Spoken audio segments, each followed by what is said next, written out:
tuned into Spiritual Gangsta Certified with Illy Vish.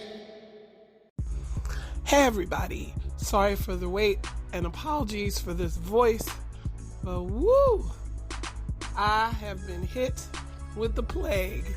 Welcome to another episode of Spiritual Gangsta Certified.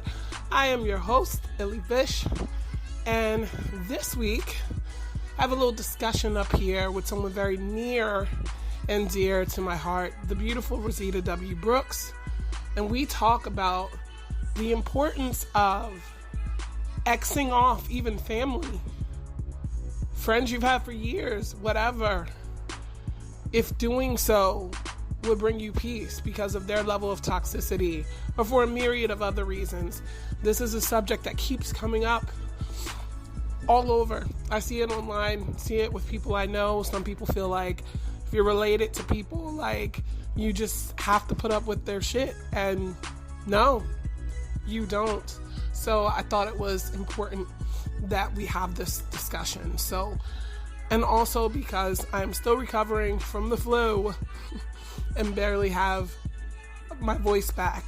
There aren't any extra segments in this episode. It's just a talk me and my bestie had about maybe 2 weeks ago at this point. So hope you guys enjoy. And as usual, thank you so much for continuing to tune in to Spiritual Gangsta Certified. See you on the flip side.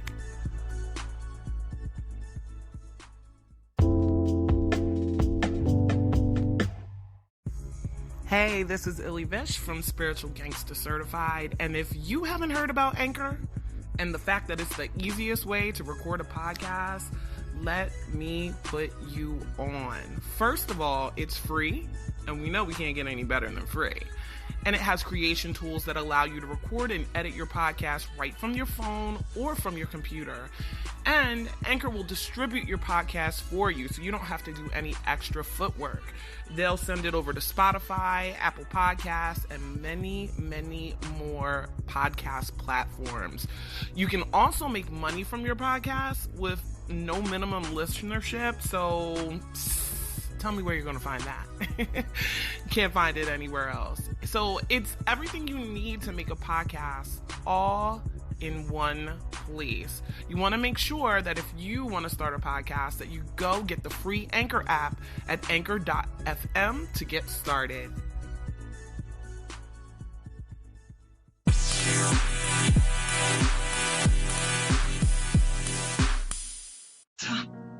Hello. There you go.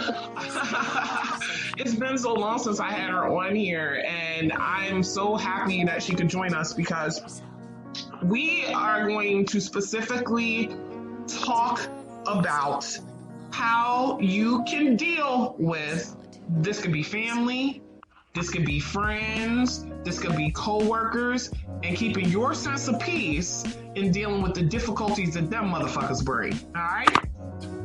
That's what we are on today. So I hope y'all can really benefit from some of the knowledge and the wisdom that we're going to drop, because I say this to people all the time, and Zeke done heard it a million times. I swear both of us chose the advanced course in life because we came into this existence being Libra risings. For anybody that's confused about what that means, let me just explain it. So, if we looked at the zodiac wheel, Aries rules the first house. When you are a Libra rising, that places Libra in your first house, which is the opposite of Aries, okay? So that essentially means you have opposite energy in every one of the houses on your chart. So you literally are dealing with the theme of balance your entire life. How's that treating us, Zeke? Oh my God. Do you know how many times I sit and I'm like, who left us unattended and let us choose this shit? I don't know. It is just, it's crazy. It's like sometimes I appreciate it and I'm learning everything and I feel all good about it. And then it's like, it'll just take me through like a massive storm. And then I'm just like floored. Like, what the fuck do I even do? You know? Yes. It's just a constant battle. Like Monday it could be great, and Tuesday it could be just, hell, and then Wednesday it could be great again. So I don't know. I'm like, it's like bittersweet. Yes, and I know, like, I mean, the expression is a little different because our charts are different, and you got a lot of Libra energy, so that even pulls Yes. the theme of balance in, even stronger. Right. And I don't think people get it, but like, we be literally weighing sides to shit. Like, Yeah. I do baby, constantly. yes. Every day is just a battle with something. I was just telling somebody else this. I can't even remember who, but it's like a constant battle, that I just feel I'm sitting and breaking things down every single day, and then wonder why at the end of the day you're just like completely drained.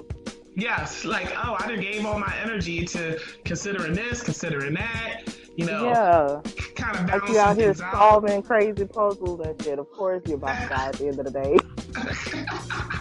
But the reason I think it's so poignant to have two people who understand this constant struggle with balance on the line is because balance is very much needed to deal with the subject that we are talking about.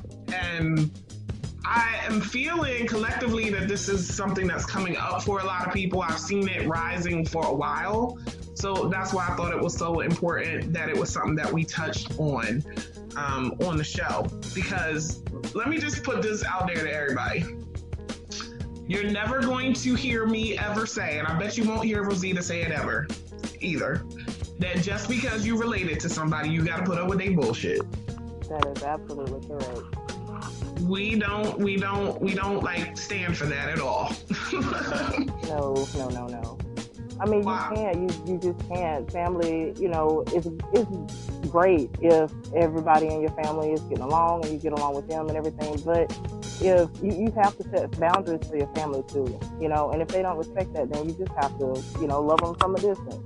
Yes, and there's nothing wrong with that. And I think a lot of us are brought up in the opposite way. You know what I mean? We are taught that's your family. Family comes above everything. And in a lot of ways, that's not necessarily within itself a bad thing, but it really depends on the dynamics within your family. Definitely. Because my whole life story. So when I was younger, that's how I was brought up. I was taught that's your father regardless of what he did, regardless of how they treat you. This is your mom, that you still need to respect and love your mom, respect and love your dad, and it's just like, well, how am I ever going to be able to address the things that happened to me, or truly heal if I have to just, put on a good face because this is my dad and this is my mom, Exactly. It's a lot to ask a person to excuse all sorts of behavior just because of familial ties. I don't think that that's healthy.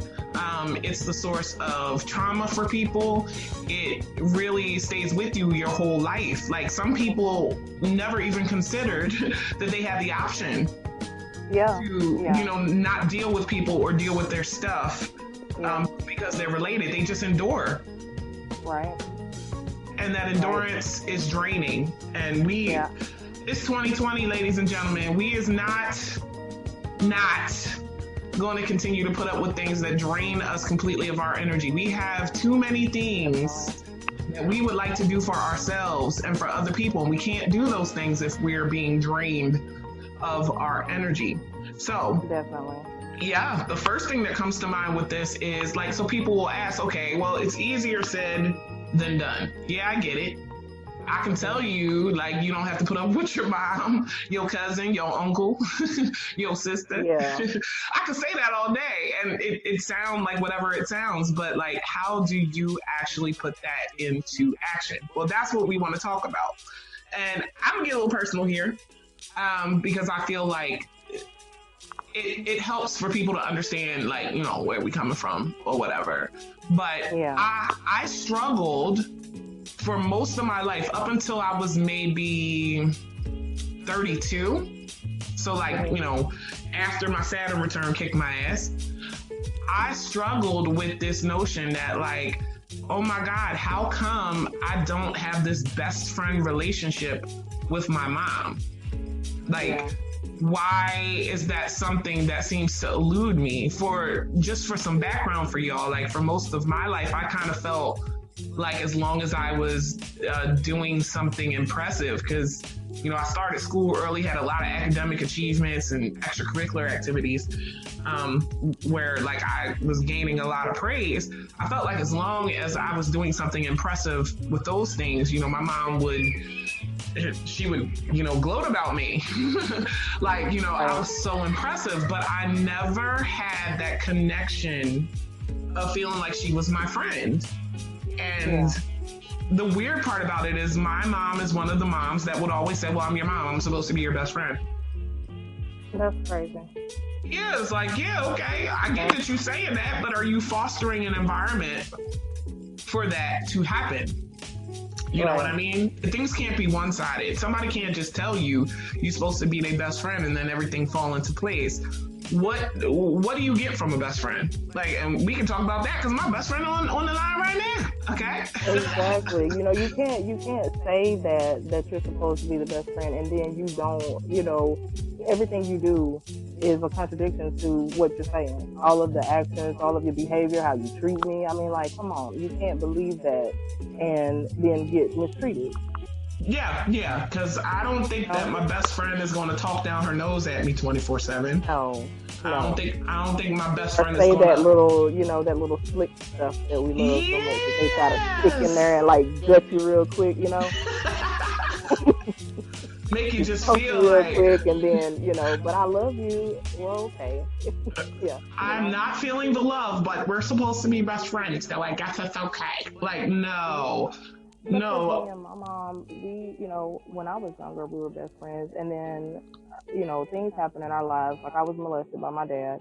And it seemed like it just kind of took its toll then, you know, and then all of a sudden the relationship just started deteriorating, you know, more and more as I got older. I don't know. So I really don't know if it was like actually that one thing that happened or if maybe it was me getting older. You know how you get older and you kind of start really seeing a person for who they are.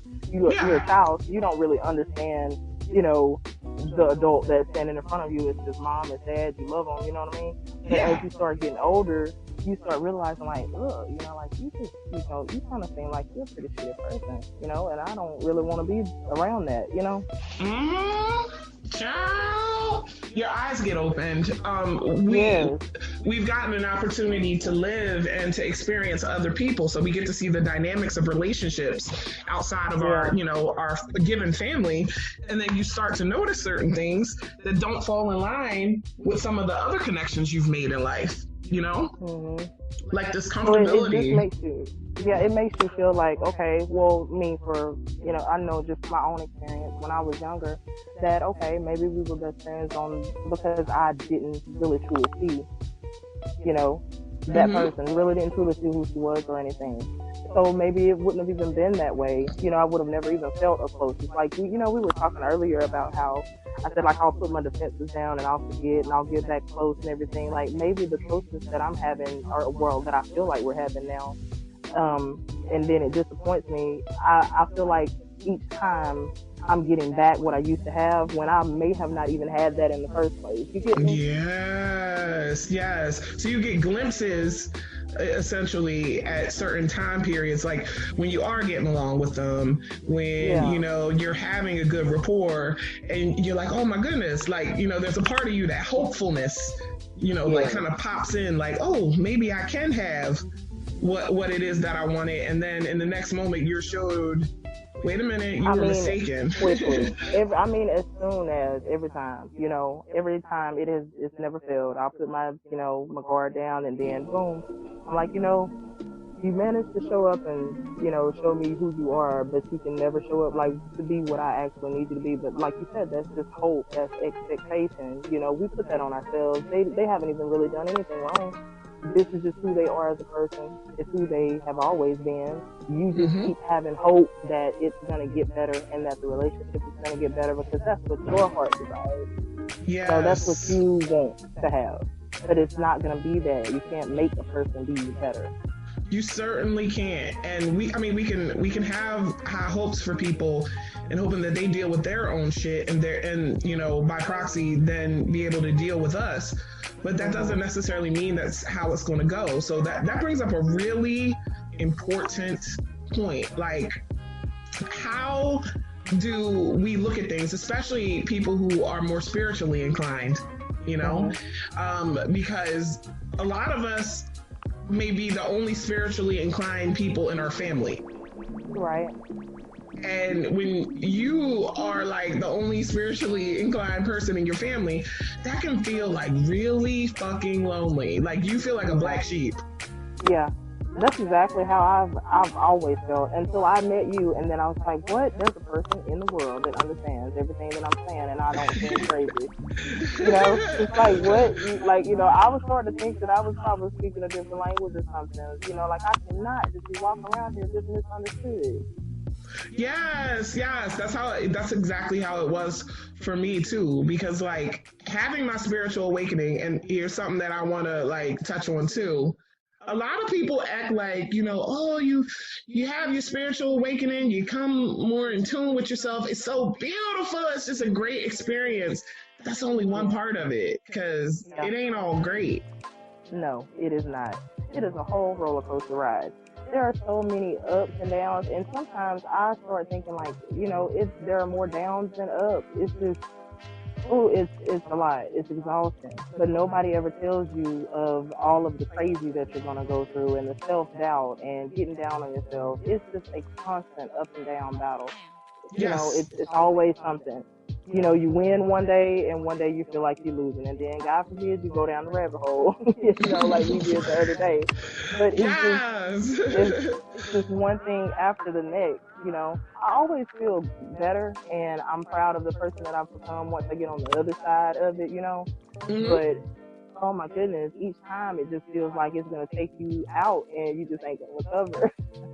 It's like, is this the final blow? Am I gonna get up from this? Yeah. Like, you know what, I'm so sick of this shit. I'm so sick of this shit. I'm done. I'm done. Tag, look, I'm gonna tag to myself. Help me. Somebody help me. Because growth and healing is not a straight line, it's a spiral. So we're, you know, constantly coming back to themes that, you know, we thought we had understanding of, and then sometimes our wounds get open in everyday life, and we're like, wait, I thought I dealt with that. Why is this wound back open? Like, I thought the bleeding stopped, and here it is oozing again. But, you know, that's part of spirituality that a lot of people don't want to acknowledge, because they're so busy stuck in the love and the light of it all, where it's like, you truly learn about the love and the light and the darkness, to be honest. So, like, we can't avoid it. Yeah. I've learned to love myself more in the darkness than, you know, in the light. That's where I started, you know, my self-love journey was in the dark, you know? And I saw something not too long ago. Online, and it said that healing sometimes feels worse than the wound. You know, and I just kept looking at it for like the longest, and I was like, oh damn, you know, like if that's not the truth, it's kind of like the very act, the thing that has you having, you know, whatever you have to heal from, that healing journey. Because I mean, I feel like over what happened to me, you know, my childhood trauma. Right. But each time that I have some type of problem with intimacy, you know, it doesn't come up often, but every now and then it'll kind of come up, and I'm a little bothered, and I kind of just don't want to be touched, don't want to be bothered, you know, want to be left alone. You know, that actually hurts me more than that actually happening, because now I'm hurting somebody else. You know, I feel like I'm hurting myself because I'm not getting to be as free as I want to be. Every now and then it pops up, and it cripples me a little bit, you know? Yes. It's like, it's a reminder that, you know, that wound still exists. Like, you know, if anybody was the type of child I was, where they was constantly, for some reason, getting hurt all the time, and as I've grown, I've learned astrologically, that's my Mars square Uranus. I was so accident prone. I done broken so many bones. You know what I mean? Like, I had an accident at 16 where I broke both my hands and all my fingers, and when I think back on it, I mean, that was over 20 years ago, but you know, that healing process sucked. It was 10 months of therapy and, you know, splints on my hands and all types of stuff. And, you know, when it was over and I was healed, so to speak, that was a great feeling. But every now and again, what happens? I can tell you when it's going to rain, because I feel it in my hands. I'm gonna have arthritis. I know I am. Yeah, 'Cause, like, yeah. Just I waiting can on it to feel hit full.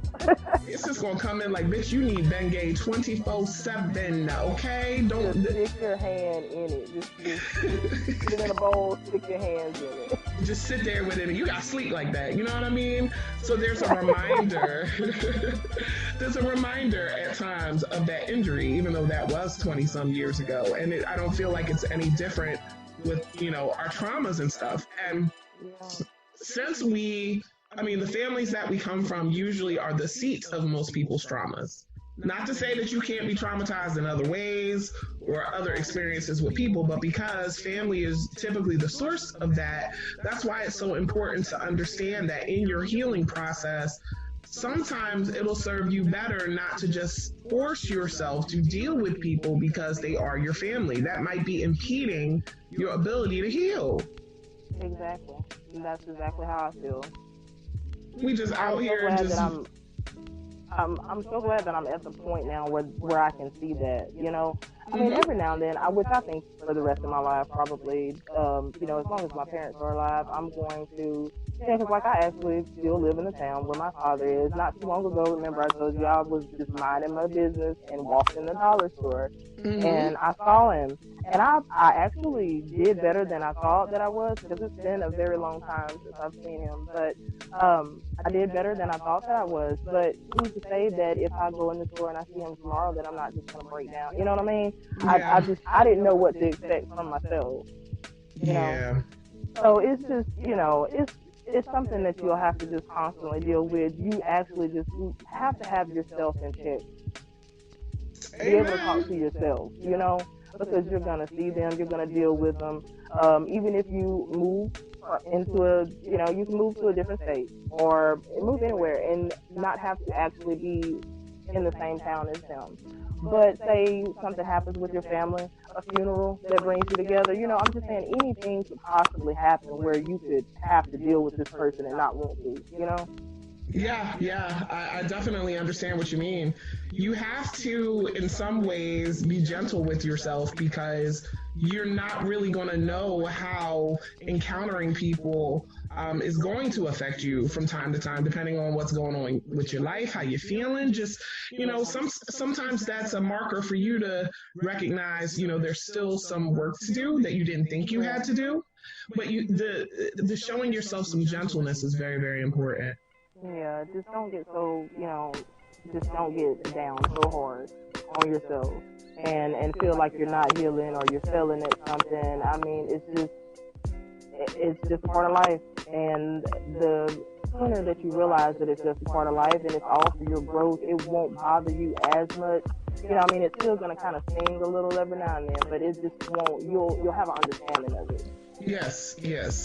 I feel like, too, another thing that people don't really consider that they probably should is that if you place this notion that, like family is all, and therefore you have to endure dealing with people who maybe trigger some negative thoughts in you, maybe they've done things to you that, have never even been spoken on, because that's a big thing. And a lot of people don't even confront or say anything to family members or people that they've grown up around, and yet you're expected to keep this like decorum about you, like everything is okay. That's too much to ask a person to do. Yeah, definitely. Like you're just supposed to just keep your, the smile on your face. And we'll put it to you this way. I look at it this way. So not only do I have to deal with whatever you did against me, but now I gotta keep your secret and be an Academy Award winning actress on top of all this. Yeah. To save your reputation so nobody's looking at you funny. Right. Or, I'm acting to make sure nobody gets a clue that something is wrong because God forbid anybody find out anything. You cannot taint that image that they have going on. That's just, that is out of line. Yes. And then there's the living at extremes part. Like that's why I brought up the Libra rising part, because I feel like if you don't find balance, you live at extremes. But I'm bringing that up to say, so you can literally vacillate between maybe embracing the anger and the hurt from the situation, and staying at that pole where like it's like, okay, well, I'm not going to deal with this person, but it's because I'm angry, and I'm going to focus in on that anger. Or you can swing to the other pole where you don't allow yourself to feel what you actually feel about the situation because you've been taught in some way that you can't be angry because it's family. You can't be upset because it's family. And it's like, whoa, that's another thing that's too much to ask of people.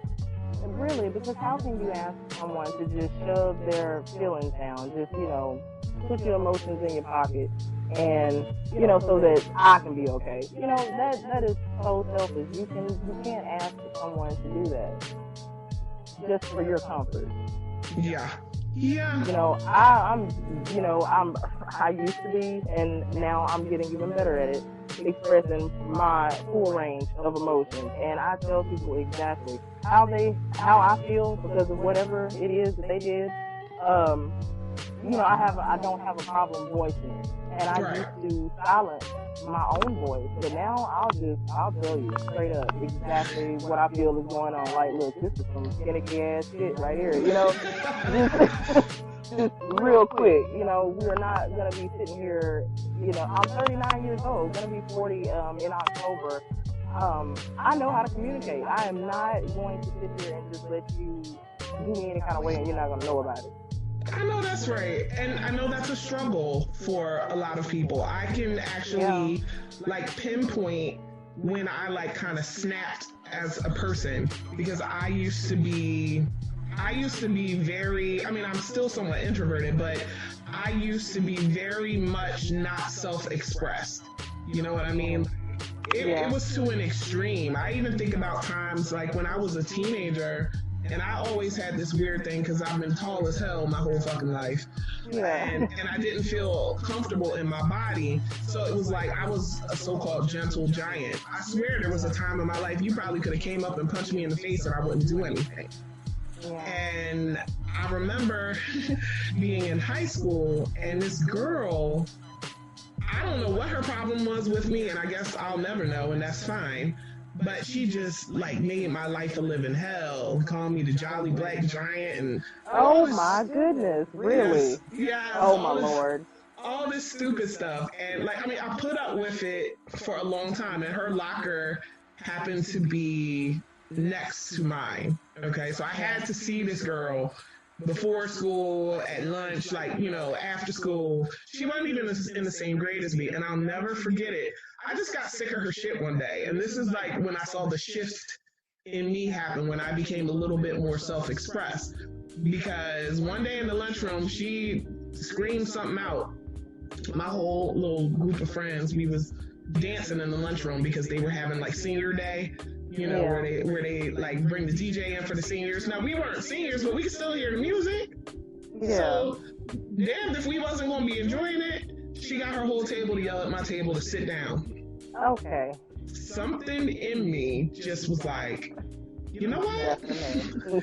That's enough. I remember I had on my little Lee press-on nails. Not even not even the nails you go to get done. Not even acrylic tips or nothing. Just little Lee press-on nails. Pop off real quick like this. Okay. All right. And you just popping them off.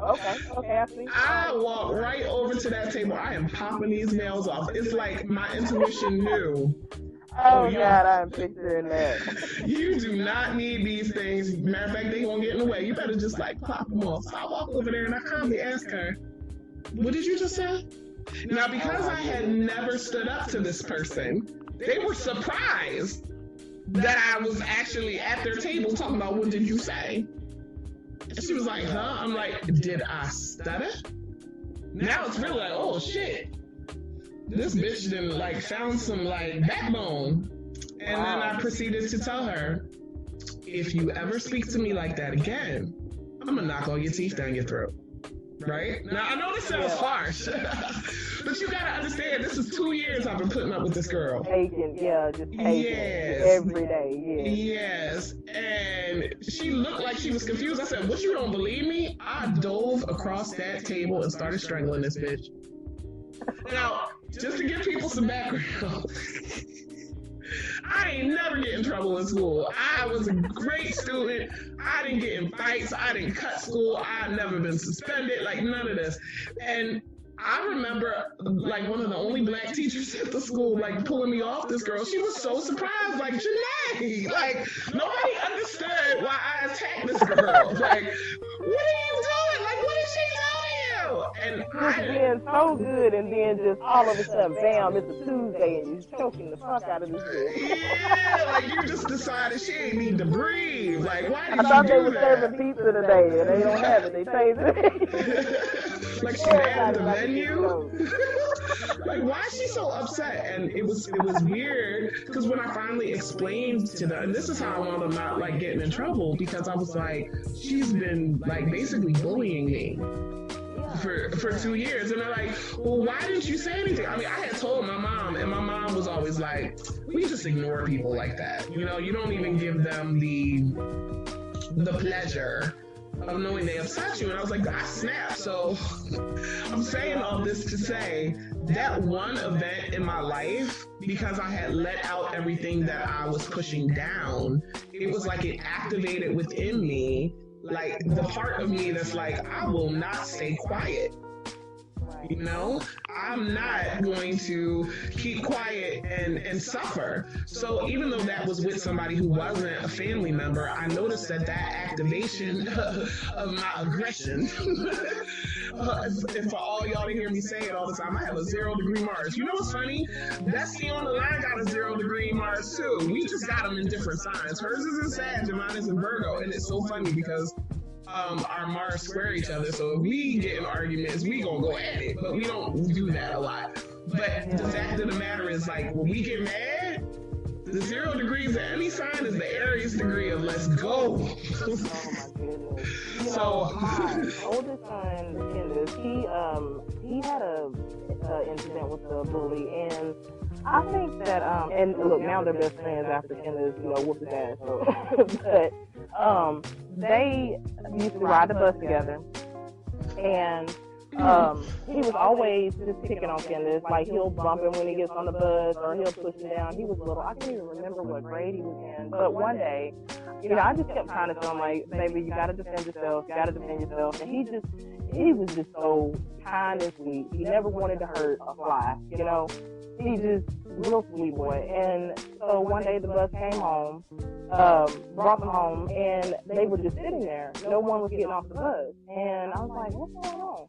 So my husband started walking down the street to go and get him, and the bus driver came off the bus with Candace, and he told him that he had jumped on Bubba. That was his name. And he was like, I just looked back there and I just saw elbows flying, and Candace said, I was just tired of it. I was tired of it. But but like the expression on his face, he meant that shit. He was like, I'm tired. I was tired of it. I was like, okay, well, ice cream, like, give mama a hug. It's okay. Like, he was heated. He was sick of that shit, So the brother got the ass tag, he got the ass whooped, and, he got, they were good after that. And now he's like, so now they're like the best of friends and everything, and he ended up moving away, and he was like, yeah, mama, Bubba was in town, and he was at the football game, and I was like, yeah. Do you remember Bubba? I will never forget Bubba. How could I forget? He set you all on fire. I wish you could have just, I looked at his face. He was so serious. He meant that with his whole heart. He was sick of that shit. Listen, like, this is the last time this boy gets on the bus and elbows me. That is it. Yes, that's exactly how I felt about that girl. And you want to know what's funny? So, like, this is kind of a victory story with that. Remember I said that the broad locker was next to mine, right? Yeah. She was scared to come to her locker if I was there.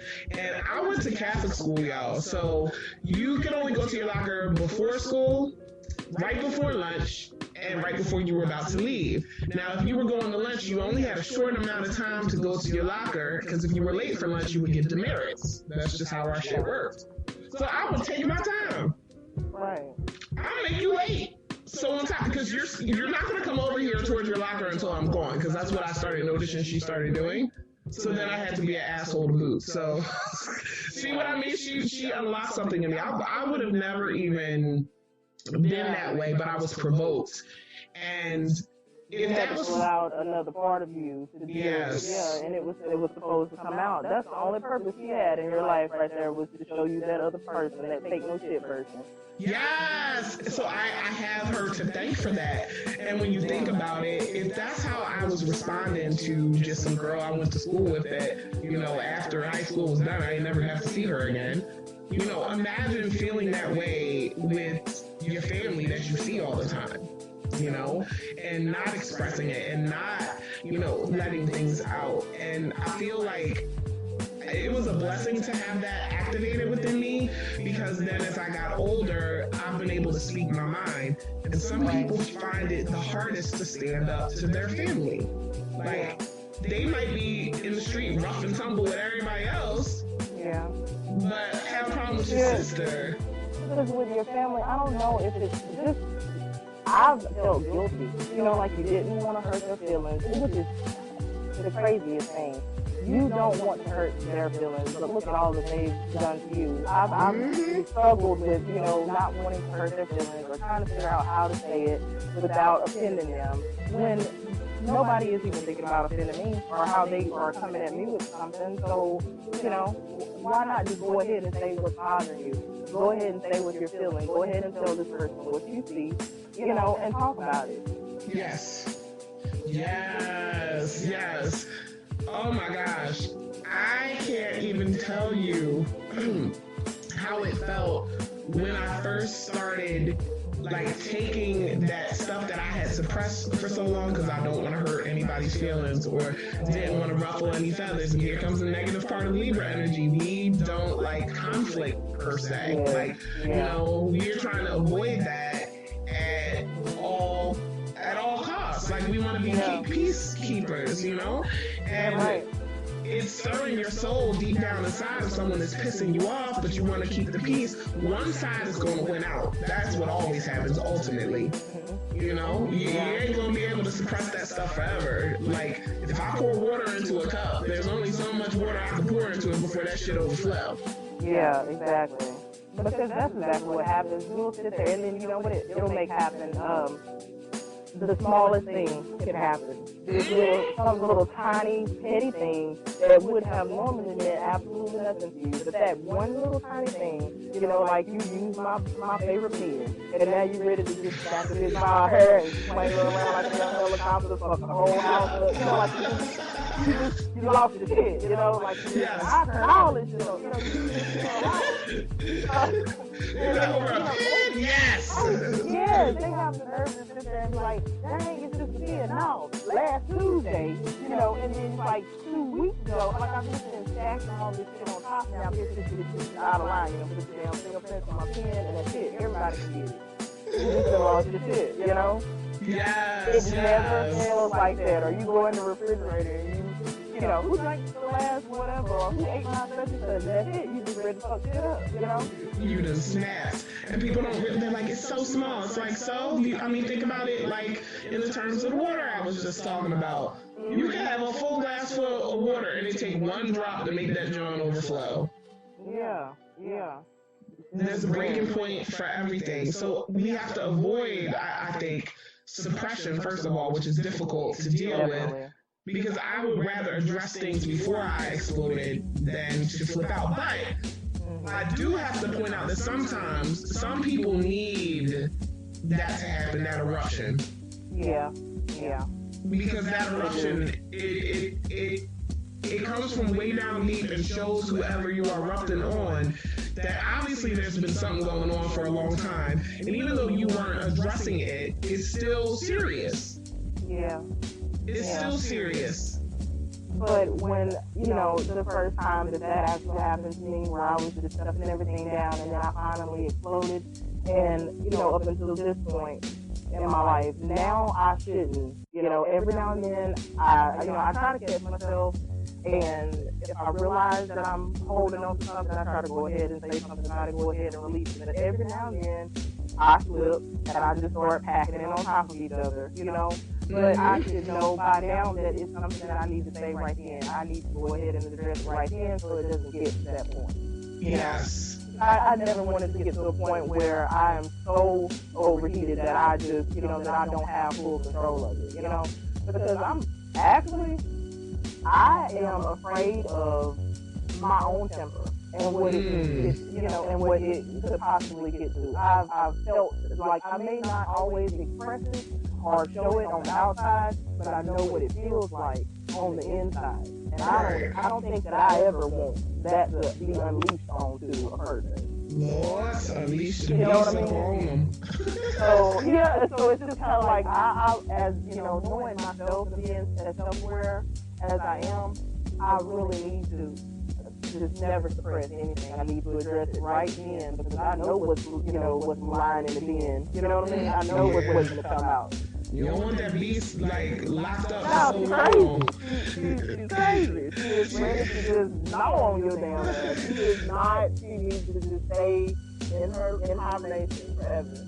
Yes. So when it comes to us not suppressing and us, kind of realizing that the beast within can be a little scary, you kind of bargain with yourself a little bit and go, okay, well, look, I really don't want to unleash the beast, but I do have to address some of these things. This is the part that's hard for people. And again, going personal with y'all, mine hasn't always, when I've had to tell somebody that they were crossing a boundary that was family, it hasn't always been a pretty conversation. I don't want to make it seem like when you have to put your foot down, it's just going to be all peaches and cream, and it's going to be, okay, well, I understand where you're coming from. If you're lucky, maybe that'll happen.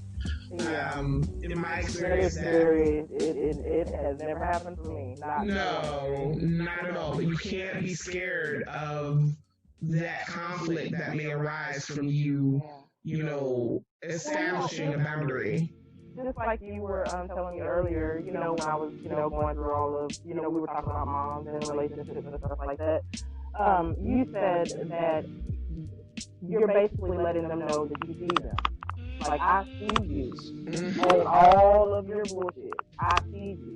Every time that you go ahead and you talk about it right then and you call them out on it and you don't suppress it, you're letting them know that you see them. Whenever you set your boundaries because of whatever happened between the two of you that led you to set those boundaries, you're letting them know that you see them. They can't handle that. They can't handle the fact that you see them in their entirety. You are so right. That's why that conversation goes left real quick, because you're setting boundaries and you're having a conversation with them and they get all, over offended and try to figure out some kind of way to turn it around and blame you and play victim. That's because they can't handle being seen as the person that they are. They know who they are. They just don't want you to see it. But when you call them out on it, you see that.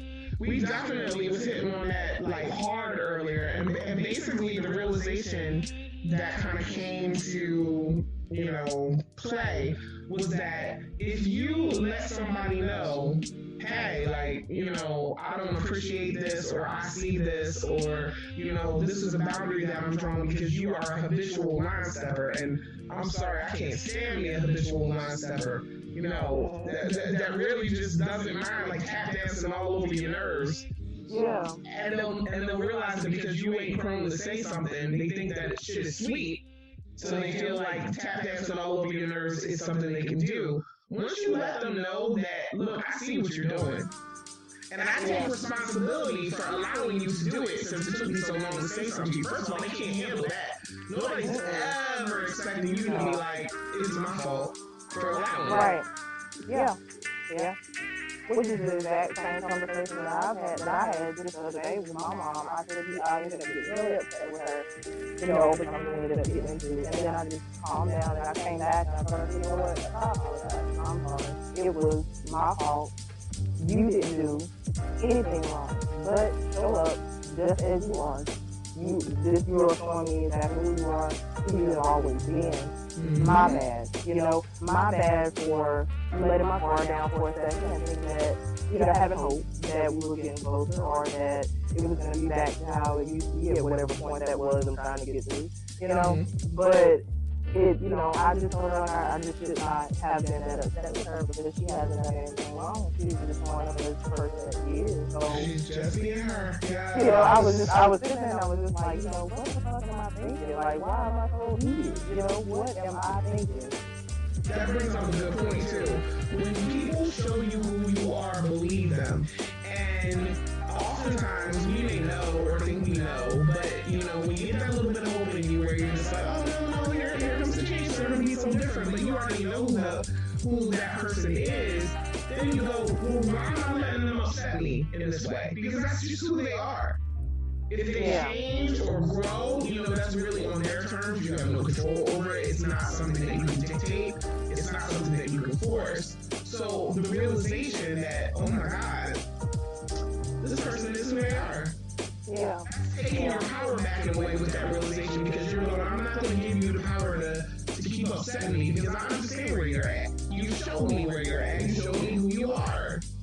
Yeah, and sometimes they barely can, not even sometimes, they barely can look at themselves, So they damn sure don't want you to see them. Nope. Nope. Why would they? They can't even handle it themselves. I know that's right. I have, people, I remember a long time ago because both me and Rosita have the same, order in our family as far as, we're the oldest. And we got a younger sister.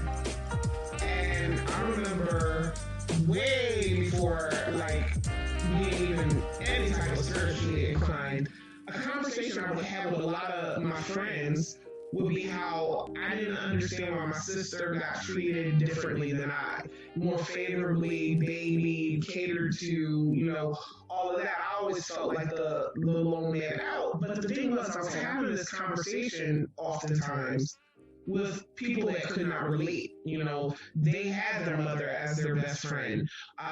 They didn't know what it felt like at all to not really feel tight and close with your mother or feel like you could go to her about anything. So, sometimes they wouldn't know how to handle that conversation or what I was saying to them. I really didn't get anything from it but the opportunity to vent. I didn't get any advice or any comfort or anything because they legitimately did not have the same experience. So they could not, they couldn't give that back to me. And what that made me realize is a lot of my, hope was based on what I saw other people have. I saw other people having mothers be their best friends. Yeah. And so I thought that's just how it was supposed to be for everybody. And I remember the first time I said this to you, and we both kind of had this epiphany. That's not what we're supposed to have, apparently. And that's okay. We just didn't look at it as okay. We just, we were resisting what was actually going on. It took a while to see that that's not what we were supposed to have, to be able to develop in the way that we have. But you see how just the other day, I was still a little bothered by it because even though I realized that that's not something I am supposed to have for whatever reason or to serve my purpose or to be who I need to be, I still kind of, desire it. And I guess you're someone's daughter, so of course, you know what I'm saying? Like, you want that with your mom. I don't think that it's something that's ever going to go away. It's going to kind of tug at you a little bit here and there, even though you come to terms with that that's not something that you're supposed to have right now. Yes, because we don't know if it's impossible to have that in the future, but it's about this moment. Yeah. Yes, and if we're supposed to live in this moment, because that's really all we have, the past is gone, the future hasn't come yet, you have to be okay or kind of train yourself to be okay with accepting certain things. So if you're not having that closeness, you can't keep being like, well, why? Well, I don't understand. Well, everybody else has that. You're causing yourself more suffering by doing that. You're not just going, okay, fine. Apparently, and me and you talk about this all the time, that we picked and chose our experiences for every lifetime we had, including this one. So apparently, I chose to have the experience of understanding what it's like not to have that closeness with my mom. And if that's what I picked, what the fuck am I acting like a crazy person over? It's like, why am I struggling with it? So, even if it doesn't come up often, it comes up enough, I chose this for whatever reason. Just accept it as it is and let it be. But just because we know that life, anything in life can change. That's where that hope comes in. Just because we know that there's a possibility that it could change, we just end up still holding on to that hope.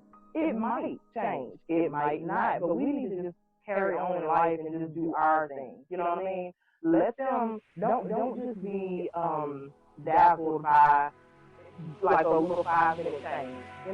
Oh, we had a good conversation today. It may be, it may be different. We may be getting closer. No, just wait that shit out. See if it's gonna keep coming before you let your defenses down. We're gonna, we just need to judge better. Yes. Keep ourselves protected. Until we see consistent change. Yes, because you will disappoint yourself otherwise and be every single time just sitting there getting all upset all over again when you are about the pen. Yeah.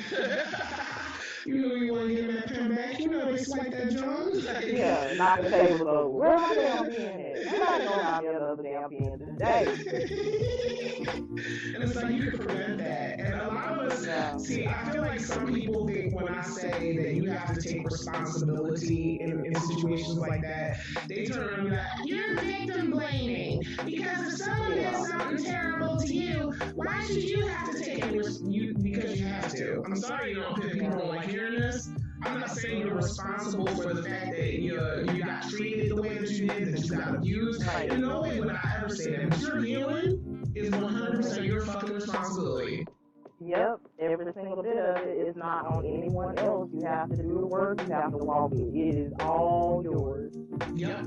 It sucks that you have to. It sucks that you have to heal from something that someone else did, but that's what happens. It happens all the time. We all are healing from something that someone else did to us. You just have to, you just have to keep going. It's easier said than done. Look at how much I struggle with. And then now I'm sitting here like, you just have to keep going. It's going. But you do keep going. It's going to be rough, okay? It's going to be rough as hell. Mm-hmm. But you keep going, though. I'm not saying that you keep going and it's just going to be like skipping through a field of flowers. No, it's going to be some shit. It's going to be raining shit sometimes. Mm-hmm. But you take the responsibility of keeping and pushing forward. Because I'm a person that I got stuck in victim mentality before when I was going through some of the worst shit that one could ever go through in one's life, and I wasn't getting any help from my family. Mind you, these are people that could call on me for anything. Somebody died in the family, I'm making a program to save the family money, making the little program for the funeral. No matter what anybody needed, I was there. And the minute that I needed help more than I ever needed help in my life, nobody was helping me. And that will change you as a person. I'm glad that it happened. It didn't feel good at the time because I could not get past it. It felt like it was like a 2 or 3 year period where I just could not get past or understand why. I was like, why do I deserve this? Why am I the person that helps everybody and I can't get any help? And it made me bitter, and it made me angry, and it made me depressed. Yeah. Because I was bucking against what was. What could have been done if, I was in a different mind frame and understanding what I do now is, okay, so they don't help you like you help them. Now what? Yeah. Now what? Oh, you know what that now what became? I began to surround myself and have people attracted to me and me to them, people that did appreciate me. People that did reciprocate my effort. So if it didn't come from my family, that was fine. At least I was still getting it. I built my family. Yeah. This person I'm talking to on this podcast, she is my family. Right. And you are mine. I think that actually helped getting over a whole lot of things. I didn't, I felt so misunderstood. I felt like I didn't have the love that I wanted, it just, it seemed like the relationship with me and my mom was never going to be what I wanted it to be. And then, here you stepped into my life. And then it was just like I was finally understood. I had someone that, didn't make me feel like I was crazy, that rooted me on while I was growing. Never got down on me when I slipped. You know what I mean? That was the most nourishing, and that was the most like nurturing shit. Like you just, it really helped me out a lot. Yes, and I think to myself all the time, if I had gotten what I thought I was supposed to get from the people I thought I was supposed to get it from, i.e. my family, then I wouldn't even know you. Yeah. That's the deep part. Like, you know what I mean? It was the lack of that reciprocation and not really feeling close that opened up a space for me to look for that in the world. I would have never looked for that if I received it. And that's just the way that it went. And I accepted it. And that acceptance, though, you are kind of accepting something shitty if you think about it. Like nobody purposely probably wants to do, you know what? I just don't want none of my family to understand me. Like, that's kind of a shitty thing on the surface to think of. But there's so much underneath it that was so much better that I was in store for. I didn't even need what I thought I needed. Right. I didn't need it. I got it tenfold, elsewhere from our soul family. So, people on your spiritual journeys and on your walks, I just want you to be aware of the fact that, like, what you may not get from your family is still waiting out there for you in the world. You just gotta be open to it. Don't close yourself off. Yeah, you may find it in someone else, you may find it in yourself, I'm glad that I was able to find it with you, and I also was able to find it within myself. Just hang on. There's, you're not crazy, you're not alone. We are all going through all this stuff, also. So, it gets rough. Like, I still have, shit that happens today that I can lay in the bed and sleep for a week and not even go outside, Yeah. But you have some good days, you have some bad ones, you just have some good people. So the key here is, number one, you gotta be brave enough to realize that it's okay if things aren't ideal in your familial relationships. That's a big part, accepting that. Like, if you're in denial and you stay in denial about it, you're never going to make any progress. As long as you're going, this shouldn't be happening, but it is happening. Right. You know what I mean? That shouldn't be the way that I was treated. Well, that was the way that you were treated. And in a lot of ways, the acceptance is the first part. You ain't gonna go nowhere unless you accept it. It's just how it is. The moment that I accepted that, I opened myself up to my soul family. And this is something that I believe more than I know my own name. Your tribe is out there. Right. May not be the tribe you came from, but it's the tribe you're gonna find. Yeah. I just need everybody to embrace that. I feel like it's a theme. And then you also have to be brave in, finding it within yourself to go, okay, I have to address this. If you have a problem with someone or there's been tension brewing for years, you can't use the excuse of family to let them get away with it. Your peace is more important than someone getting away with it. Yeah, it is. It definitely is. I'm just, even though the incident happened from a few days ago, I am still just, I'm glad that I was able to calm myself down and realize, hold on, just a second, okay? This is the same thing that you've been dealing with, just, pump the brakes, check yourself, and just let that shit go. And you don't have to scream on nobody about it if you don't want to. If you can, you know what I mean? If you can get to the place where you're just like, look, I just need to speak about this because I need to draw a boundary. Sometimes that boundary can mean you sometimes have to go no contact with people. I understand that. But sometimes it means that you are reestablishing the structure of your relationship with that person, where you're letting them know because of how, they've acted towards you or made you feel that you have to operate in a different way. You're just kind of giving them notice, I guess, in a way.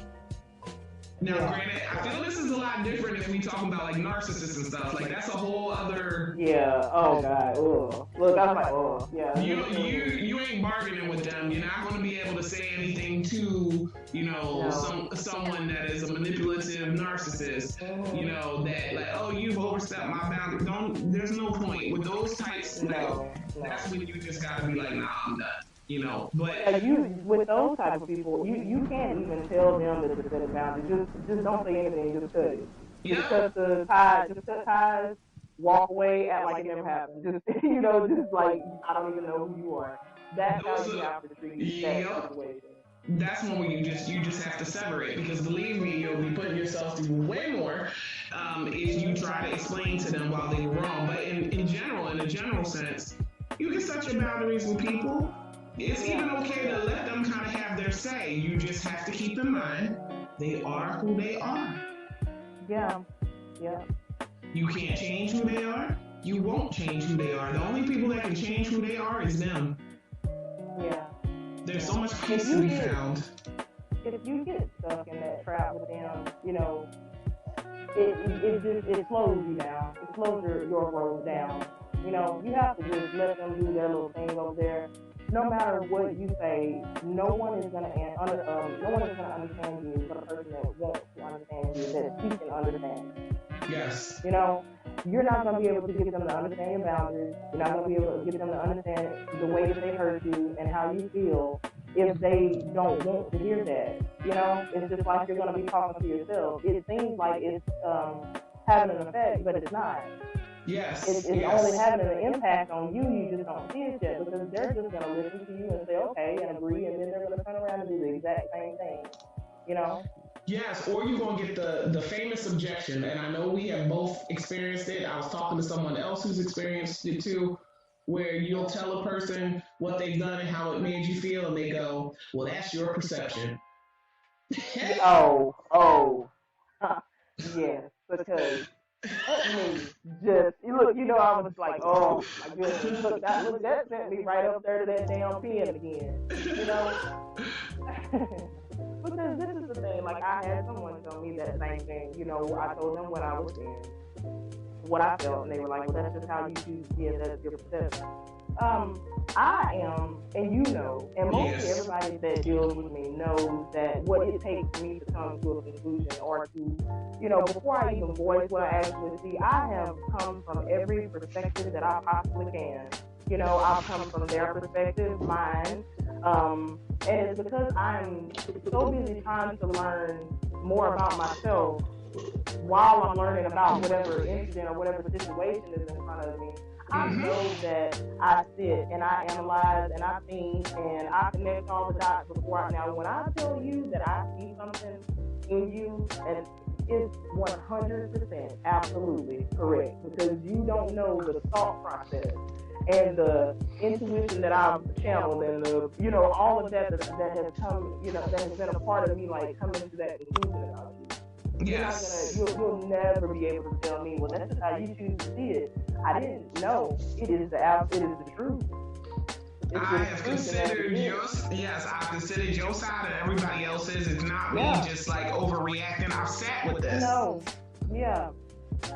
Don't let anybody invalidate you that way. Yeah. No. Oh, no. I'm just like, no. I'm sorry. Like, that will never fly with me, ever. Because I know, you've been on the other end of the phone. We, text all day, sent, audio all day, and I'm constantly talking around with you like, okay, well, I understand that it may be this, but I feel like, it is a whole, I am thinking it out, and I am connecting every dot, and I am trying to come from a place of understanding. So I'm not just throwing something out at you and this is who you are as a person. No, I made it took a lot to get to that decision about you.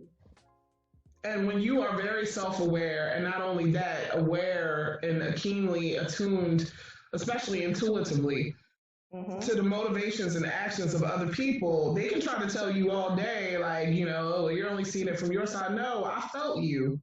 Oh, I see you. Like you said earlier, don't get it twisted. I see you. Yeah, like I see you. I see you. You are not hiding. That mask is falling off somewhere and you lost it. I see your ass. You are exposed. And it's them that's living in denial at that point, you Mm-hmm. know? Because I feel like in any really truly healthy situations, if someone brings something to you, like if you bring something to me tomorrow, Rosita, like that, if it's something I did, because of my relationship with you and the strength of it and the fact that it's a healthy relationship, you ain't gonna catch me being like, oh, you tripping. You tripping, you know? Exactly. Real, like I couldn't imagine you coming and telling me some way that you feel because of something that I did and that I was not aware of. And I'm just gonna say, oh no, that wasn't what that was. You tripping. Even if it was not what you saw. And I'm going to explain it to you or tell you exactly what it is and try to come from where you are. You know, it's not about me anymore. It's about how you feel. You are telling me how you feel about it. What you did made me feel this way. You know, how can I say, I can't tell you how the hell you're supposed to feel or how you're feeling. I can just tell you that no, that wasn't my intention, you know, or I meant it this way, or I'm sorry, I wasn't, you know, I wasn't aware. You know what I mean? No, you can't tell a person how they feel about something. Exactly. And in any healthy situation, anybody that's giving you a lot of pushback and blowback, you know, they're not really ready or mature enough emotionally to handle you. You know, that'll show you that that connection, no matter how much you want it to exist, is not healthy. It's not healthy, and you should not feel like you have to jump through hoops with that person any longer, because that's not fair. You know what I mean? Your feelings should be considered, and anyone who cares about you, calls you a friend, sister, or you know, close to them, will try to understand and make it right with you in whatever way they can. No excuses. Yeah, definitely. None whatsoever. So if any of y'all are experiencing, you know, any of this where, you know, there's something that you need to get off your chest, you get that off your chest to the person you need to get it off your chest to, and they give you a bunch of like, oh no, like you're taking it wrong, and none of it is trying to come to a point of understanding and respecting your feelings, that may just be a situation you gotta back away from. And don't feel bad about it. Yeah. We ain't doing that. Nope. I know I keep saying it's 2020 and we ain't doing a whole bunch of stuff no more. Like it's 2020, we ain't doing none of this. We ain't doing none of this. All of this is unacceptable. No, we ain't knocking over them tables about the pens for no reason. Like, you know, boundaries are very important. And again, to go all astrological, y'all know we are under the influence of Jupiter and Capricorn until December. And what I keep calling that, the theme of it is the lessons are the blessings. So what you can learn from these situations is what you're supposed to take away from it. So in other words, you confront your family or put your foot down and let people know, like, hey, here's what I'm not accepting anymore. Even if they don't take it well, there's still a lesson there for you that's a blessing, okay? Be it you learned, oh my goodness, this is why I'm supposed to have boundaries. This is why I'm not supposed to let people walk over me. Whatever it is, there's a lesson there for you. Right. And we ain't forgoing no lessons this year. We need them all. No, we getting all that shit in. We get it in. No. Go ahead. Bring it on. I mean, look, we got to deal with it anyway. I don't want to repeat of this shit. I don't want to do it again. Just go ahead. Sprinkle me with lessons, you know. I know that's Give right. It all to me. That's a great point you bring up. I'm tired.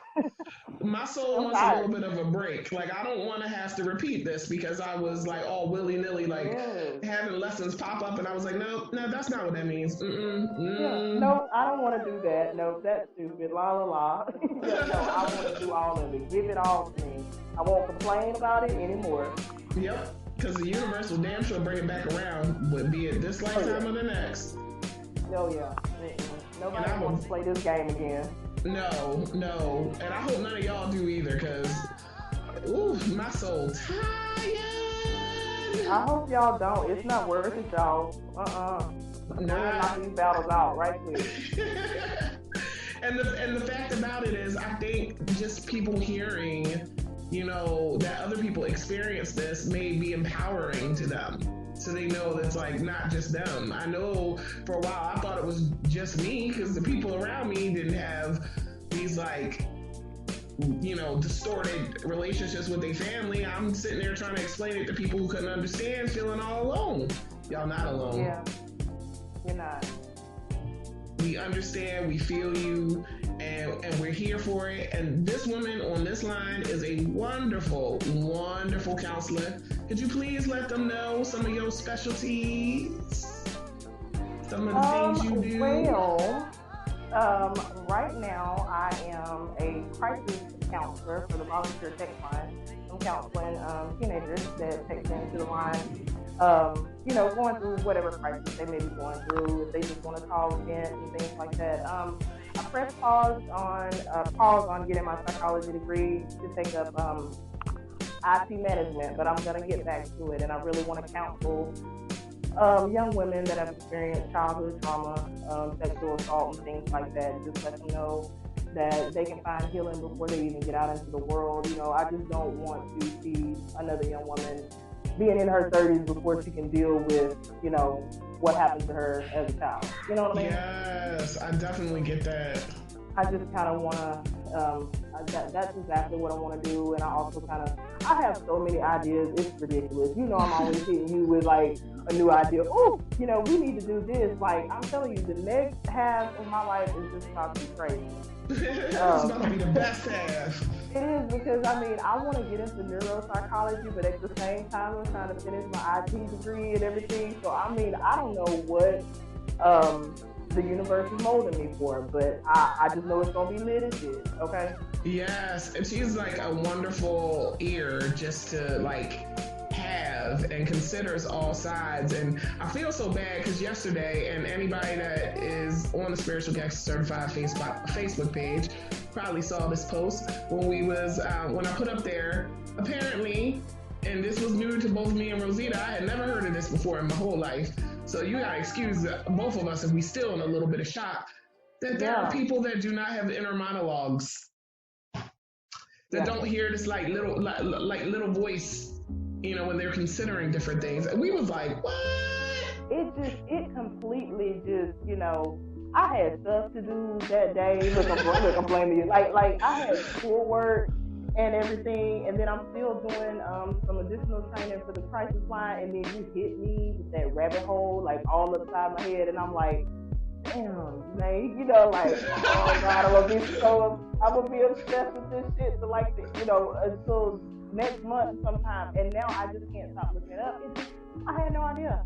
So everybody had a little voice in their head, look, this is what I say with my, dorky self. I was just like, who do you talk to? Who do you talk to? Who do you talk to when nobody's around? You can't talk to yourself? What is that? I still don't know what to do with it. It just has me completely floored, I don't know what I would do if I couldn't hear my little voice in my head, And you know what? I've seen a variety of different answers to this, and I found a little bit of clarity that I think makes me understand it better. But I participated years ago in this program called the Landmark Forum, which is a life coaching program.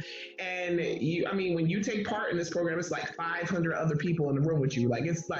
It's a lot, and it's a unique experience because you got people from all walks of life in this room, all sharing their traumatic experiences, and it is truly life-changing, let me tell you. But one of the first things that they say when all these people are sitting in the room and they're introducing you to, the concepts that they're going to talk about, they go, you got to quiet that little voice in your head sometimes. And then they pause, and then they go, if any of you just asked, what little voice is the little voice that said, what the hell are they talking about? And so it's funny because that speaks from the position that it's assuming that we all have this inner monologue. And that made me go, well, damn, there was people probably sitting in that room really what the fuck are they talking about? Because I don't have a little voice. Yeah. Can you imagine just sitting there and they're like, what? You just made them feel hella crazy, Yes, and people said that on the page. There was one young lady that even said something to the effect of, I only thought that happened in movies. When you're watching movies and, the characters they're not speaking, but they're having an inner monologue. I just thought that was a movie thing. And I was like, seriously? Oh my goodness. Like, Yeah. can you imagine watching a movie and being like, well, who crazy ass is sitting there having a whole damn conversation with themselves? Yeah. Like, and I know that they have to think that it's just as crazy with us sitting here saying, like, we think it's crazy. Like, what? Oh my God. I mean, they feel the same way, but I don't know how that missed me, Me neither. how the knowledge of that missed me with all the stuff that, because we dig and dig and dig and research and find all kind of stuff and we share with each other. And then all of a sudden now, at almost 40, we find out that everybody just ain't having a whole conversation with themselves. Like, what? I was like, I have questions. I straight up asked people. That's I had to apologize. I was like, I had so many questions. I was asking you. Look, you just found the information too, and I'm asking you questions. I'm just like, what is that? Why people read out loud? Just whatever crazy question I could think of. Just like, what? What's this? Well, what about this? And I'm like, she don't know. Hell, we finding this out together. Shoot, it had me like, I was like, I hope I'm not offensive, because I was asking people on the page. I was like, look. Now, I'm offensive. I don't try. It is not intentional. I'm genuine, and if I'm asking something, is not to be that way. I really want to know. I'm curious, Yeah. I had to tell them though, like, look, I hope this don't sound like a stupid question, but you just said that you don't have an inner monologue. So what do you have? Do you see words? Do you see pictures? Yeah. Do you see nothing? There a whole movie playing in your head. Tell me that. I need to know. Some people described it as their thoughts like provoke emotions in them that they can't put into words unless they try to verbalize it out loud. And I was like, okay, like, I guess. I mean, I don't know if I can necessarily relate, but that sounds better than me thinking you just don't have anything. You know what I mean? Yeah. Because I just assumed they didn't have nothing going on. Like when I said, okay, they don't have an inner mouth, I'm like, okay, so it's empty up in that young. Like, it ain't nothing happening up there. You just walk around just spitting out shit. But it did make me think, like, before I say something, sometimes I try to phrase it in a way that doesn't hurt a person's feelings, or I think about it before I say it. So it just makes me, like, it feels like they are absolutely just honest, Yes. They don't think about it, and what they are saying, you need to hear, because it is every bit of the truth. It was not sugar. Yeah, it is crisp like a McDonald's Sprite. You know what I mean? Yes. It is crisp as shit. Hit the back of your throat. Yeah, like dead in the back. You got a cough and your eyes started watering or some shit. Nose started running. Like, you need to, like, they missed that shit. Don't you sit there and try to make no excuses for it. Like, well, maybe he didn't mean it like that. Maybe she didn't. Yes, she did. She said it straight out. It came straight out the factory. She meant exactly what she said, and you don't need to second guess it at all.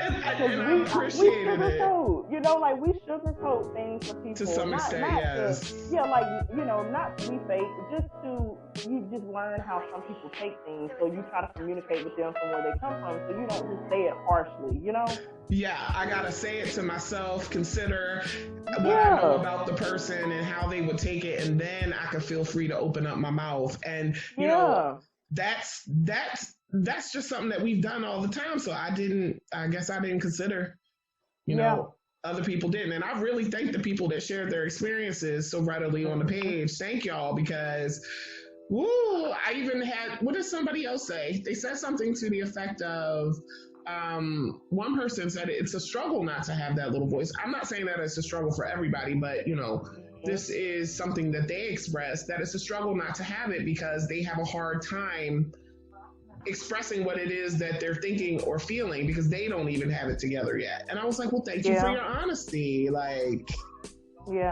listen, we all different. I was just watching those comments roll in, and I was just like looking at it. It's like I already, like, we read the article, we followed up with some stuff. Yep. The post, it was just kind of like, damn, like, yes, like it's actually real, This is an actual thing. I was 39 years old when I realized that everybody don't walk around having a whole monologue. Sometimes I have different voices in my head too, depending on what. I know, like I'm so upset about it. I'm just like, y'all sitting over here with nothing, and I probably got like 20 people floating around in there telling me random ass shit throughout the day. Yep, just like, yes, whole conversations. So that's beautiful that we can still, pick up on new things that help us to better understand other human beings. Yeah, that just shows you that no matter how old you get, there's always going to be something new in life for you to learn. Yes, y'all hear that? Learning is a continual process. Shoot, we might be 89 and something like even more poignant smack us in the damn face and teach us that, we process things differently. And, I'm sure, I know I'm going to be following up on this, and I'm sorry that I took you down the rabbit hole, but... You did. And at the same time, I was like low-key mad at you, and I was like, oh, that's why I love her. She always sending me shit, and I'll be sitting here just stuck, like, just thinking about it, just stuck. But, the rest of the day. I just dropped it in her inbox, like, boom. Because that's hey, exactly how you doing? Boom, guess what I found? Damn. I knew you was going to respond the same way you did too, like, what? Like, no. Like, hold on. Like, what now? It had me. I didn't know what to do. Yeah, I seen somebody else say, so I saw one person say, oh, well, okay, so we'll put it to you this way. You know how we talk about meditation and they're telling you to quiet the little voice? I'm not trying to say that our voice runs so amok that we don't have any control over it, because I feel like sometimes when you're in the flow of your creativity or whatever, you align with it and it no longer is like talking, you're just working with it. You know what I mean? Yeah. But then I also saw somebody say that they feel as if you have to be very self-aware to have that little voice. Yeah. And like, if you're the type of person that is committed to healing and understanding things, you're going to have it come, because some people said they didn't remember having that little voice until certain things happened to them, until they had like a spiritual awakening or like something that had been traumatic for them they finally decided to deal with. So I'm like, there's so many different good answers that I'm seeing here that I'm just like, oh yes, okay, I can accept this. I'm a little past the shot. That is something. It's something. Because it got me. She was like, I can't stand this bitch for dropping this shit. Yeah, just like, stop bothering me. Stop messing with me all the time. I'm so sorry. Hey, I'm going down the rabbit hole. Come with me. Okay, look, here I come. Okay. And I even told you, I saw that post 2 times before I decided I was going to like actually investigate. I saw it, I was like, nope, I ain't going down that rabbit hole. Nope. Yeah. Then seen it somewhere else and I was like, that's a sign, because I know 3 times the charm. If I'd have seen it a 3rd time, that was it. So I was like, I'm just going to take it right now. We're going to examine this. So whether you have a little voice in your head or not, I hope when it comes to dealing with relationships, especially your familial relationships, where you may feel an obligation to have a connection or to act a certain way, that you consider yourself, your own mental health, your own emotional health, your own well-being, and stop suppressing that just because you're family. Like I'm just trying to bring it full circle again, whether that means you are seeing a picture of it in your head or not. It is important for you to not be a continual victim to the behavior of other people just because you are related to them. Find that strength within you to confront it, accept it, confront it, and deal with it, right? Right. Oh my God, it's been so awesome having you on here. See, I'm gonna be bothering her more. Fun. I know, like it's been way overdue. I know I've been having like all these little roller coaster rides in my life and all of that, but I definitely had a good time. And it's something you talked me out of my shell that first time, and I actually just really, really enjoyed it. I was nervous as shit, like I don't want to talk. Listen, and I didn't blame you. Choked me out. I'm so glad I did, because it's because of you that I finally was like, I'm gonna do the podcast. I said to you, I wanted to do a podcast for a whole damn year before the thing even popped up. Yeah. Because I myself was scared, but like I said, it's all love, because there is a certain energy that people have that have a willingness to help other people. And sometimes with as strong and serious of a mission as that is, we get a little nervous with the enormity of it all, when really most of the time it's just about connecting with people and having a conversation. Yeah. You know, and sharing your experience, sharing your expertise, and sharing your knowledge. If anybody should want to happen to reach out to you, to talk to you, she also does dream interpretation. I don't know nothing about that. I ain't even going front. Yes, This girl that helped me so damn much to Yes, uncover what the hell my dreams mean. I even forgot about it myself. I guess because, you know, I get tunnel vision when I'm working on one thing, and then it's kind of like I know all the stuff that I do and that I can do, and you'll be like, you know, well, tell everybody about your specialties, and I'm just like, you know, my favorite color is purple.